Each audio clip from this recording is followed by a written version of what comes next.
দেশের স্বাধীনতা সার্বভৌমত্ব সুরক্ষিত রাখতে জবাবদিহিতার সরকার প্রতিষ্ঠিত করতে হবে বলে মন্তব্য করেছেন বিএনপির ভারপ্রাপ্ত চেয়ারম্যান তারেক রহমান। এবি পার্টির পঞ্চম প্রতিষ্ঠা বার্ষিকীতে যোগ দিয়ে তিনি বলেন, এই চর্চা থাকলে আর কেউ দেশকে তাবেদার রাষ্ট্র বানাতে পারবে না। এছাড়াও অবিলম্বে নির্বাচনের রোডম্যাপ ঘোষণার দাবি জানান তিনি। রাজনৈতিক দলগুলোকে জনগণের মুখোমুখি করার উদ্যোগ অন্তর্বর্তী সরকারকেই নিতে হবে বলে মন্তব্য করেছেন তিনি। শফিকুল হকের প্রতিবেদনে বিস্তারিত। আমার বাংলাদেশ পার্টি এবি পার্টির পঞ্চম প্রতিষ্ঠা বার্ষিকী যেন রাজনীতিবিদদের মিলনমেলায় রূপ নেয় জাতীয় প্রেস ক্লাব। বিভিন্ন রাজনৈতিক দলের শীর্ষ নেতাদের অংশ নেওয়া অনুষ্ঠানে প্রধান অতিথি হিসেবে লন্ডন থেকে ভার্চুয়ালি যুক্ত হন বিএনপির ভারপ্রাপ্ত চেয়ারম্যান তারেক রহমান। দেশের স্বার্থের প্রশ্নে বাংলাদেশের পক্ষের প্রত্যেকটি রাজনৈতিক দলের অবস্থান এক এবং অভিন্ন। রাজনৈতিক দলগুলোর আদর্শে ভিন্নতা থাকলেও দেশের স্বার্থে যেন সবাই এক থাকে সে আশাবাদ জানান তারেক রহমান। কথা বলেন পতিত স্বৈরাচারের বিচার প্রসঙ্গেও। সংবিধান লঙ্ঘনকারী বিতাড়িত পতিত পলাতক স্বৈরাচার পুনরায় মাথাচাড়া দিয়ে ওঠার চেষ্টা করছে। লুটপাট আর দুর্নীতির শত শত কোটি টাকা হাতে নিয়ে সারা দেশে পলাতক স্বৈরাচারের দোসররা পুনর্বাসিত হওয়ার সুযোগের অপেক্ষায়। পরাজিত তাবেদার অপশক্তি তাদের দোসররা আর যেন মাথা ছাড়া দিয়ে উঠতে না পারে, সেটিই হোক বাংলাদেশের আজ এবং আগামী দিনের রাজনৈতিক বন্দোবস্ত। বিএনপির এই শীর্ষ নেতা জানান, রাষ্ট্র রাজনীতির গুণগত সংস্কারে নির্বাচিত জনপ্রতিনিধি ও সরকারের দাবি জানিয়ে আসছে তার দল। অন্তর্বর্তী সরকার কেন সময়ক্ষেপণ করছে সে প্রশ্ন রাখেন তিনি। অত্যন্ত সুকৌশলে দেশে এমন একটি আবহাওয়া তৈরির অপচেষ্টা চলছে যেখানে নির্বাচন অনুষ্ঠানের দাবি করাটাই যেন একটি অপরাধ। রাজনৈতিক দলগুলোকে জনগণের আদালতের মুখোমুখি করার উদ্যোগ গ্রহণ করতে হবে এবং এই উদ্যোগ গ্রহণ করতে হবে বর্তমান অন্তর্বর্তীকালীন সরকারকে। রাজনৈতিক চর্চার মাধ্যমে সরকার গঠন এবং পরিবর্তনে জনগণ এবং রাজনৈতিক দলগুলো অভ্যস্ত হয়ে উঠলে আমি একজন রাজনৈতিক কর্মী হিসাবে দৃঢ়ভাবে বিশ্বাস করি বাংলাদেশকে আর কেউ তাবেদার রাষ্ট্রে পরিণত করে রাখতে সক্ষম হবে না। বিরাজনীতিকরণকে উৎসাহিত করলে দেশের গণতন্ত্র হুমকিতে পড়বে বলেও মন্তব্য করেন বিএনপির এই শীর্ষ নেতা। রাজনৈতিক দলগুলোকে অবজ্ঞা এবং জনগণের রায়কে অবহেলা করে বিরাজনীতিকরণকে উৎসাহিত করা হলে সেটি শেষ পর্যন্ত গণতন্ত্রকেই ঝুঁকির মধ্যে কিন্তু ফেলে দেবে। শফিকুল হক, ৭১, ঢাকা। প্রায় ৪ মাস পর আগামী ৫ মে লন্ডন থেকে দেশে ফিরছেন বিএনপি চেয়ারপারসন বেগম খালেদা জিয়া। সাথে আসছেন ২ পুত্রবধূ ডক্টর জোবাইদা রহমান এবং শর্মিলা রহমানও। দলের মহাসচিব মির্জা ফখরুল ইসলাম আলমগীর গণমাধ্যমে এই তথ্য নিশ্চিত করেছেন। তিনি জানান, আগের থেকে অনেকটাই ভালো আছেন বেগম জিয়া। এদিকে তারেক রহমানের সহধর্মিণী ডক্টর জোবাইদা রহমানের নিরাপত্তা চেয়ে পুলিশের আইজি বরাবর চিঠি পাঠানো হয়েছে। শফিকুল হকের প্রতিবেদন। গত ৮ জানুয়ারি উন্নত চিকিৎসার জন্য কাতারের আমিরের পাঠানো বিশেষ এয়ার অ্যাম্বুলেন্সে লন্ডন যান সাবেক প্রধানমন্ত্রী ও বিএনপি চেয়ারপারসন বেগম খালেদা জিয়া। লন্ডনে দীর্ঘদিন পর ছেলে তারেক রহমানের সঙ্গে দেখা হয় বেগম খালেদা জিয়ার। তবে সেখানে পৌঁছে সরাসরি লন্ডন ক্লিনিকে ভর্তি হন তিনি। টানা ১৭ দিন লন্ডন ক্লিনিকে বিশেষজ্ঞ চিকিৎসকদের তত্ত্বাবধানে চিকিৎসাধীন ছিলেন সাবেক এই প্রধানমন্ত্রী। পরে তারেক রহমানের বাসায় থেকেই চিকিৎসা নিয়েছেন বেগম জিয়া। আগের থেকে এখন অনেকটাই সুস্থ বিএনপি চেয়ারপারসন। তিনি কবে দেশে ফিরছেন এমন প্রশ্নের উত্তর জানিয়েছেন দলটির মহাসচিব মির্জা ফখরুল ইসলাম আলমগীর। কাতারে আমাদের কাছ থেকে যে অ্যাম্বুলেন্স আপনার পেয়েছিলাম সেটা একটু এখন বিলম্বিত হচ্ছে, সেই জন্যে ম্যাডাম ঠিক করছেন যে ওটা যদি একদম শেষ মুহূর্তে না পাওয়া যায় তাহলে উনি আপনার বাংলাদেশ বিমানেই আসবেন। আমার বাংলাদেশ বিমানে আপনার সমস্ত ব্যবস্থা করে রাখা হয়েছে। একাই ফিরছেন তিনি এমন প্রশ্নের জবাবে মির্জা ফখরুল জানান, ২ পুত্রবধূকে নিয়ে আসার কথা রয়েছে তার। ৪ তারিখে উনি রওনা হলে উনি ৫ তারিখে ১১টার দিকে এসে পৌঁছাবেন। আমরা যত জানি এখন পর্যন্ত যে সঙ্গে তার ২ বৌমা আসবেন আর কি। এদিকে বিএনপি চেয়ারপারসনের দেশে ফেরার খবরে তার গুলশানের বাসা ফিরোজাকে প্রস্তুত করা হয়েছে বলে জানিয়েছেন বিএনপির মিডিয়া সেলের সদস্য শায়রুল কবির খান। শফিকুল হক, ৭১, ঢাকা। বিচার শেষ হওয়া পর্যন্ত আওয়ামী লীগের নিবন্ধন বাতিল করার দাবি জানিয়েছেন জাতীয় নাগরিক পার্টির আহ্বায়ক নাহিদ ইসলাম। বায়তুল মোকাররমের সামনে আয়োজিত সমাবেশে কথা বলেন তিনি। এ সময় আওয়ামী লীগ নিষিদ্ধ করতে পাড়ায় পাড়ায় ফ্যাসিবাদ বিরোধী মঞ্চ তৈরির আহ্বান জানান নাহিদ। নির্বাচন সংস্কার কমিশন সুস্পষ্টভাবে আওয়ামী লীগের নিষিদ্ধের ব্যাপারে কোনো মতামত দিচ্ছে না বলেও এ সময় অভিযোগ তোলেন নাহিদ। আওয়ামী লীগ নিষিদ্ধের দাবিতে দলটির রাজপথে নেমে আসাকে সামষ্টিক ব্যর্থতা বলেও তিনি মন্তব্য করেছেন। সাংবাদিকদের উদ্দেশ্যে বলেন, যে সাংবাদিকরা শেখ হাসিনার বিচারের বিরুদ্ধে কথা বলছেন না তারা সাংবাদিক নয়, তারা আওয়ামী লীগের দোসর।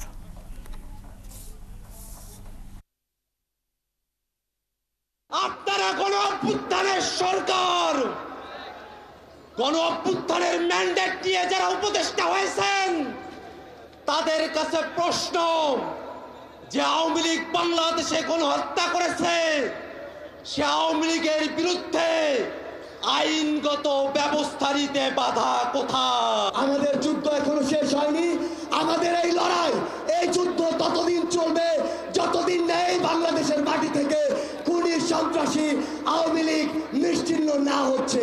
আমরা আপনার কাছে কোনো অনুরোধ করছি না, আমরা কোনো দাবি করছি না, আমরা আমাদের সিদ্ধান্ত জানিয়ে দিচ্ছি, আওয়ামী লীগকে নিষিদ্ধ করতে হবে। যদি কিন্তু কোনো অথবা নেই, আওয়ামী লীগকে অনতিবিলম্বে নিষিদ্ধ করতে হবে। আমরা বাংলাদেশের প্রতিটি ঘরে ঘরে যাব, প্রতিটি দরজায় দরজায় গিয়ে এনসিপির বার্তা পৌঁছে দিব। বন্ধুগণ, আপনারা প্রস্তুত হন। জেলায় জেলায়, ইউনিয়নে ইউনিয়নে, পাড়ায় পাড়ায়, মহল্লায় মহল্লায় আমরা আসছি এবং দ্রুত সময়ের মধ্যেই আওয়ামী লীগ নিষিদ্ধের জন্য আপনারা ফ্যাসিবাদ বিরোধী মঞ্চ তৈরি করুন। পাড়ায় পাড়ায়, মহল্লায় মহল্লায় আমরা জনতার আদালত তৈরি করব। আগের যে কোনো আমলের চেয়ে এই সরকারের আমলে সাংবাদিকরা বেশি স্বাধীনতা পাচ্ছে বলে জানিয়েছেন প্রধান উপদেষ্টার প্রেস সচিব শফিকুল আলম। শুক্রবার চট্টগ্রাম প্রেস ক্লাবে গণমাধ্যমের চ্যালেঞ্জ শীর্ষক আলোচনায় প্রেস সচিব একথা বলেন। তিনি আরও বলেন, আগামী নির্বাচন ঘিরে ফ্যাসিস্ট, আওয়ামী লীগ ও ভারত থেকে অপতথ্য ছড়ানোর চেষ্টা ঠেকাতে সবাইকে একসাথে কাজ করতে হবে। আরও জানাচ্ছেন নুরনবী সরকার। চট্টগ্রাম প্রেস ক্লাবে গণমাধ্যমের চ্যালেঞ্জ শীর্ষক আলোচনা সভায় প্রধান অতিথি প্রধান উপদেষ্টার প্রেস সচিব শফিকুল আলম সাংবাদিকদের স্বাধীনতা ও অপতথ্যের বিপরীতে সাংবাদিকতার উপর গুরুত্ব তুলে ধরে বক্তব্য দেন তিনি। ইন্টারিম গভর্নমেন্ট কোন ধরনের ফ্রিডম অফ স্পিচ কার্ভ হয়, ফ্রিডম অফ স্পিচকে বন্ধ করা হয়, তাকে ডিসরাপ্ট করা হয়, তাকে মাজার করা হয়, এমন কোনো কাজ এই ইন্টারিম গভর্নমেন্ট করবে না এবং করছেও না। যারা জার্নালিজম করছেন এর চেয়ে বেটার টাইম আসেনি। আমরা কারো মুখ বন্ধ করছি না, আমরা কারো কলম ভেঙে ফেলছি না, আমরা কারো প্রিন্টিং পেজ যে সিলগালা করছি না, আমরা সবাইকে বলছি আপনারা জার্নালিজম করেন। প্রেস সচিব জানান, আমরা কোনো মিডিয়া বন্ধ করিনি, কারো চাকরি আমরা খাইনি। কেউ কেউ বলতে চাচ্ছেন যে না, সেই আগের চেয়েও খারাপ অবস্থা, 3 জন সাংবাদিকের চাকরি চলে গেছে, অতএব আগে কি এই ঘটনাটা ঘটেছে? ভাই, 3 জন সাংবাদিকের চাকরি তো আমরা খাইনি। আপনারা সাংবাদিক যারা আন্দোলন করছেন, আপনারা যারা যে সমস্ত টিভি স্টেশন এই 3 জন সাংবাদিকের চাকরি খেলেন, ওইখানে বাইরে যে আপনারা প্রোটেস্ট করেন না। কোনো সাংবাদিকের চাকরি খাচ্ছিও না, কারো আমরা জব দিচ্ছিও না। আপনারা যদি লেজিটিমেট মনে করেন যে তার এগেইনস্টে প্রোটেস্ট করেন, আপনারা প্রোটেস্ট করেন। তিনি জানান, আগামী নির্বাচনের আগে অপতথ্যের বিস্তার বাড়বে, এটার বিরুদ্ধে গণমাধ্যমকে দক্ষতা নিয়ে মোকাবেলা করতে হবে। সবাই মিলে দাঁড়াতে হবে, তারা এটাকে ফেস করতে হবে। তাহলে সত্যিকার অর্থে আমাদের ডেমোক্রেসিকে তারা আন্ডারমাইন করবে, আমাদের দেশকে তারা ডিস্টেবিলাইজ করার চেষ্টা করবে এবং আমাদের সোসাইটিতে সারাক্ষণ একে অপরের সাথে লাগিয়ে রাখবে। শেখ হাসিনার শাসনামলে যে অপসাংবাদিকতা হয়েছে সেটার বিষয়ে জাতিসংঘের কাছে আমরা একটি প্রতিবেদন চাইব বলে জানান প্রেস সচিব। আমরা চিন্তা ভাবনা করছি যে আমরা ইউএন এর কাছে যাব, ইউএন কে বলবো যে গত 15 বছরের বড় বড় ঘটনার সময় আমাদের জার্নালিস্টরা কিভাবে ফেল করে, জার্নালিস্টরা এই ঘটনাগুলো কিভাবে কভার করেছে, সেটা আমরা ইন্ডিপেন্ডেন্ট একটা অ্যাসেসমেন্ট করতে চাই। সবার অধিকার রক্ষায় সাইবার সিকিউরিটি আইন বাতিল করে নতুন করে আইন করেছে সরকার, জানান প্রধান উপদেষ্টার প্রেস সচিব। নুরনবী সরকার, ৭১, ঢাকা।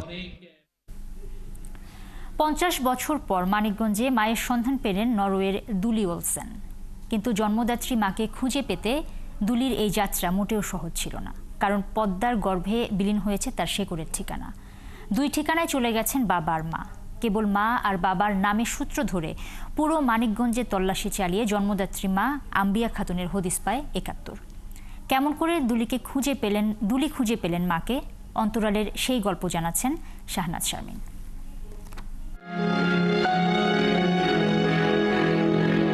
বছরের ছোট্ট দুলি পাড়ি জমিয়েছিল নরওয়েতে।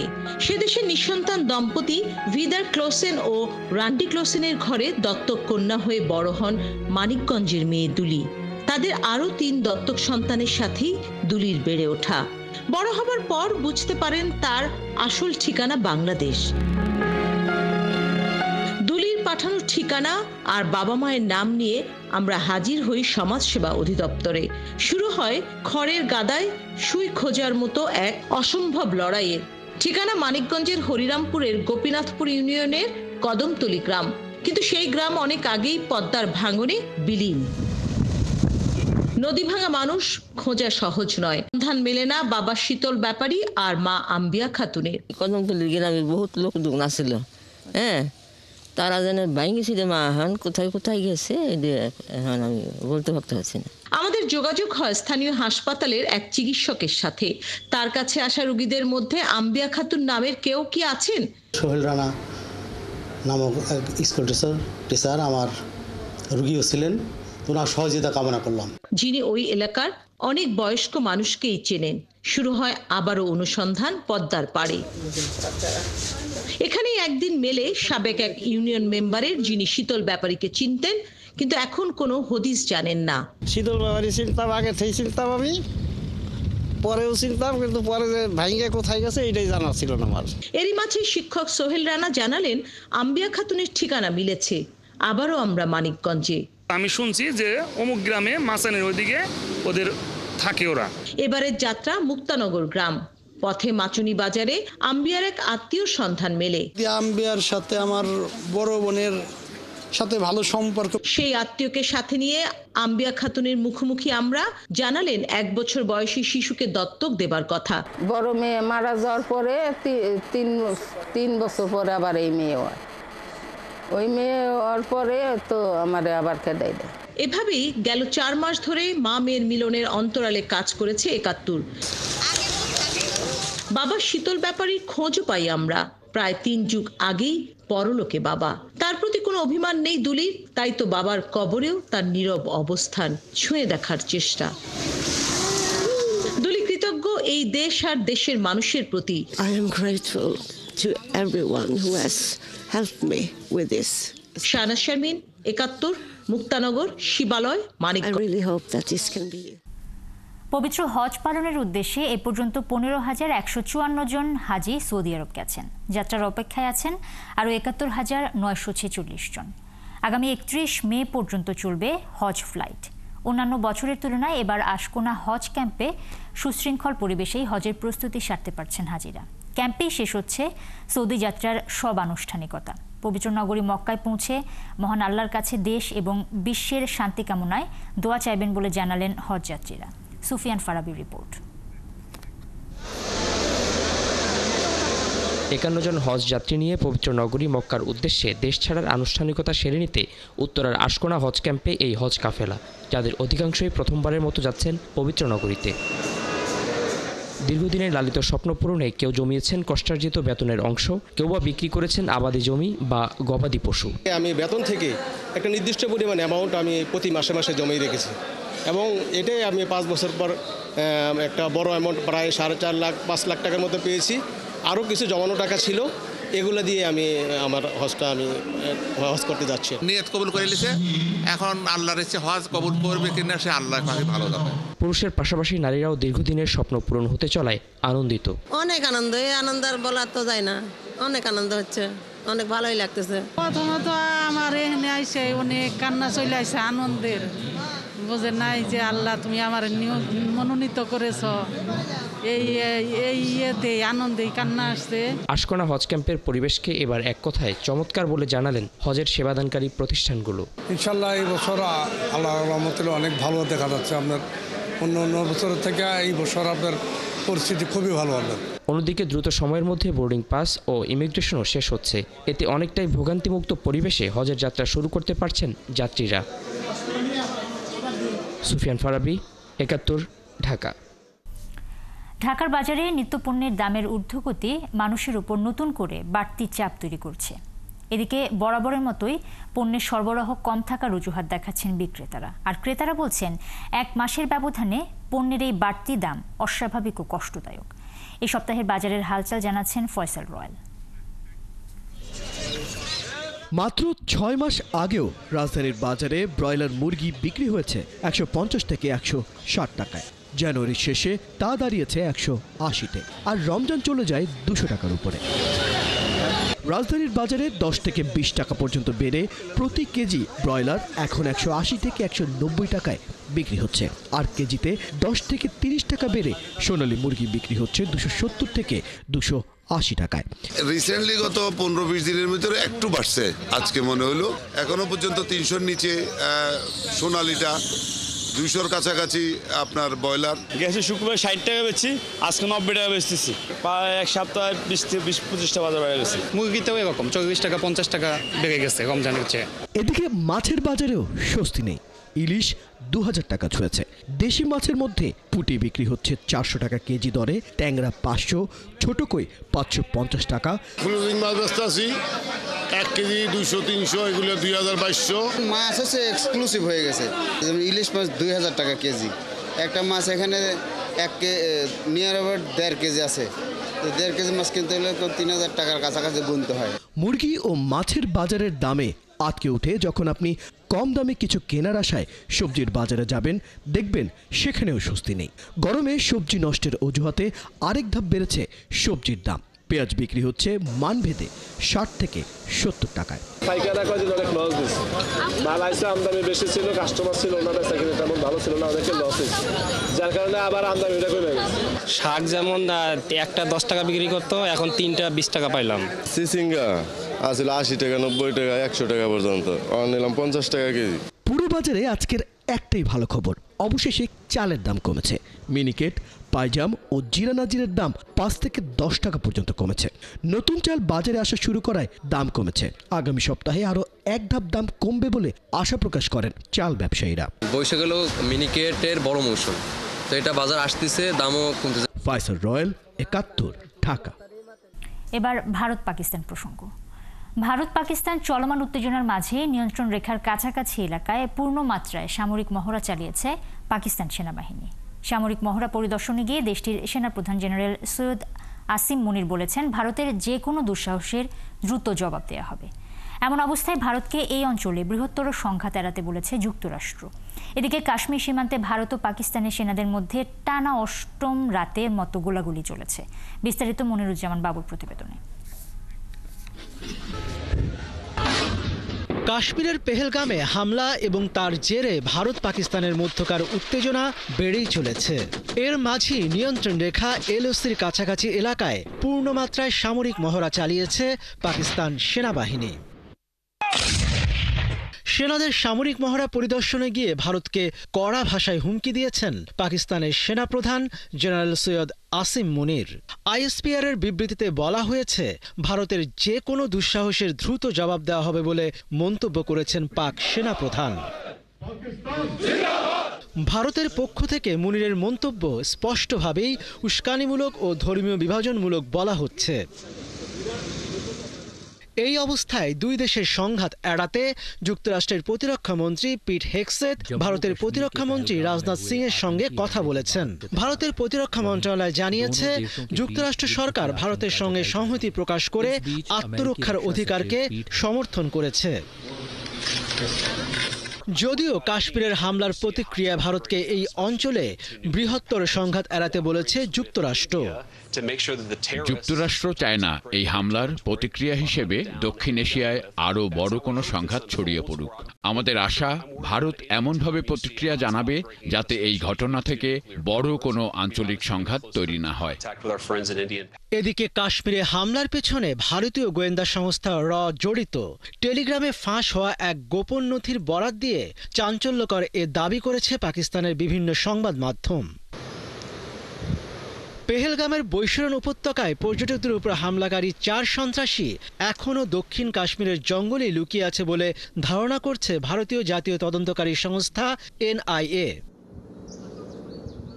এদিকে কাশ্মীর সীমান্তের নিয়ন্ত্রণ রেখা বরাবর ভারত ও পাকিস্তানের সেনাদের মধ্যে টানা 8ম রাতের মতো গোলাগুলি চলেছে, তবে এতে হতাহতের কোনো খবর পাওয়া যায়নি। মনিরুজ্জামান বাবু, 71। মাইক ওয়ালটাসকে যুক্তরাষ্ট্রের জাতীয় নিরাপত্তা উপদেষ্টার পদ থেকে সরিয়ে দেওয়ার ঘোষণা দিয়েছেন দেশটির প্রেসিডেন্ট ডোনাল্ড ট্রাম্প। তবে পদচ্যুতি নয়, বরং জাতিসংঘের যুক্তরাষ্ট্রের পরবর্তী রাষ্ট্রদূত হিসেবে তাকে মনোনয়ন দিয়েছেন ট্রাম্প। ওয়াল্টার্সের শূন্য পদে সাময়িকভাবে স্থলাভিষিক্ত হয়েছেন মার্কিন পররাষ্ট্রমন্ত্রী মার্কো রুবিও। পররাষ্ট্রমন্ত্রীর পাশাপাশি মার্কিন জাতীয় নিরাপত্তা উপদেষ্টার দায়িত্ব পালন করবেন রুবিও। সোশ্যাল মিডিয়ায় দেয়া এক পোস্টে ট্রাম্প ওয়াল্টার্সকে তার কাজের জন্য ধন্যবাদ জানিয়েছেন এবং বলেছেন তার স্থলাভিষিক্ত হবেন পররাষ্ট্রমন্ত্রী মার্কো রুবিও, যিনি আমেরিকার শীর্ষ কূটনীতিক হিসেবে তার দায়িত্ব পালন অব্যাহত রাখবেন। রুবিওর দায়িত্ব পাওয়ার মধ্য দিয়ে প্রায় 5 দশক পর যুক্তরাষ্ট্রে কেউ একই সঙ্গে পররাষ্ট্রমন্ত্রী এবং জাতীয় নিরাপত্তা উপদেষ্টার পদ পেলেন। ওয়াল্টার্স সম্প্রতি সরকারি কাজে ঊর্ধ্বতন কর্মকর্তাদের সঙ্গে যোগাযোগের অভিযোগকে কেন্দ্র করে হোয়াইট হাউসের ভেতরেই সমালোচনার মুখে পড়েন।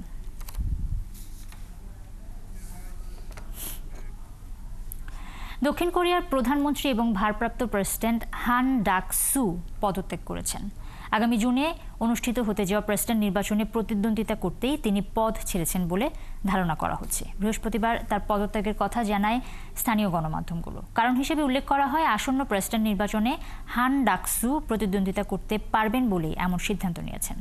শুক্রবার থেকে তিনি আনুষ্ঠানিকভাবে নিজের প্রচার অভিযান শুরু করবেন বলে নিশ্চিত করেছে গণমাধ্যমগুলো। এদিকে হানের পদত্যাগের পর দক্ষিণ কোরিয়ার ভারপ্রাপ্ত প্রেসিডেন্ট হিসেবে দায়িত্ব নেওয়ার কথা ছিল অর্থমন্ত্রী চোই সাং-মকের। তবে তিনিও বৃহস্পতিবার মন্ত্রিত্ব ছেড়ে দেন। দলীয় কোন্দলের কারণে তার এমন সিদ্ধান্ত বলে ধারণা করা হচ্ছে।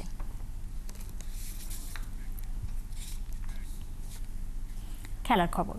ইংলিশ লিগ চ্যাম্পিয়নশিপে গ্রুপ পর্বের শেষ ম্যাচে মাঠে নামছে হামজা চৌধুরীর শেফিল্ড ইউনাইটেড। ওদের প্রতিপক্ষ ব্ল্যাকবার্ন রোভার্স। আগেই প্রিমিয়ার লিগে সরাসরি উঠতে না পারায় এই ম্যাচটি কেবলই আনুষ্ঠানিকতার। তবে প্লে অফ খেলে এখনও ইপিএলে খেলার সুযোগ আছে হামজার দলের। সেই প্রস্তুতিটাই রোভারদের বিপক্ষে ম্যাচে সারতে চায় ব্লেডরা। ব্রামাল লেনে ম্যাচ শুরু শনিবার বিকেল 5:30টায়। মেহেদি নাইমের রিপোর্টে বিস্তারিত। ইংলিশ লিগ চ্যাম্পিয়নশিপে গ্রুপ পর্বের শেষ ম্যাচে মাঠে নামছে হামজা ও তার দল শেফিল্ড ইউনাইটেড। শনিবার প্লেটদের প্রতিপক্ষ ব্ল্যাকবার্ন রোভার্স। 7 ম্যাচ বাকি থাকতে শেফিল্ড যখন টেবিলের টপে, প্রিমিয়ার লিগ যখন হামজাদের এক প্রকার নিশ্চিত, তারপরে শুরু হয় শেফিল্ডের পতন। টানা 3 ম্যাচ হারে সরাসরি উঠতে পারেনি ইপিএলে। এই সুযোগটা কাজে লাগিয়েছে লিডস ইউনাইটেড ও বার্নলি। এই দুই দলকে দেখা যাবে প্রিমিয়ার লিগের রেসে। তবে এখনও আশা শেষ হয়ে যায়নি হামজাদের। টেবিলের 3, 4, 5, 6 থাকা দলগুলো নিজেদের মধ্যে খেলবে প্লে অফ। সেখানে জিতলে হামজা চৌধুরীর দল আবারও লড়তে পারবে প্রিমিয়ার লিগের টাইটেল রেসে। ব্ল্যাকবার্নের বিপক্ষে লিগের সবশেষ 7 ম্যাচের 5টিতেই জিতেছে শেফিল্ড। তাই প্লে অফের প্রস্তুতিটা এই ম্যাচ দিয়ে সারতে চায় হামজার সতীর্থরা।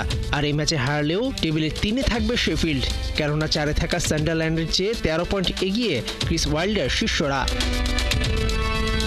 ঘরের মাঠ ব্রামাল লেনে নামার আগে ফিট একাদশী পাচ্ছে শেফিল্ড। সাম্প্রতিক সময়ে যে স্কোরিং দুর্বলতা ও রক্ষণভাগের দৃঢ়তায় ভুগছিল শেফিল্ড, সেটা দ্রুত কুপার মুরদের হাত ধরে কাটিয়ে উঠতে চায় প্লেডরা। ট্রান্সফার জটিলতায় এবারের ইংলিশ লিগ চ্যাম্পিয়নশিপ কর্তৃপক্ষ 2 পয়েন্ট কেটেছে হামজাদের। আর বার্নলির বিপক্ষে গুরুত্বপূর্ণ ম্যাচে হারের পর হামজাকে উত্তক্ত করার ঘটনা তো সবারই জানা। যদিও তার পরের ম্যাচে স্টোক সিটির বিপক্ষে জিতে ছন্দে ফিরেছিল হামজারা। গ্রুপ পর্বের পর প্লে অফের প্রতিটি ম্যাচই তাই হামজাদের জন্য অগ্নি পরীক্ষা। মেহেদি নাইম, 71। দর্শক, চলছে সংবাদ সংযোগ। সরাসরি সংবাদ অনুষ্ঠান দেখতে চোখ রাখুন ৭১-এর ফেসবুক পেজে এবং সাবস্ক্রাইব করুন ৭১-এর ইউটিউব চ্যানেলে। সাথেই থাকুন ৭১।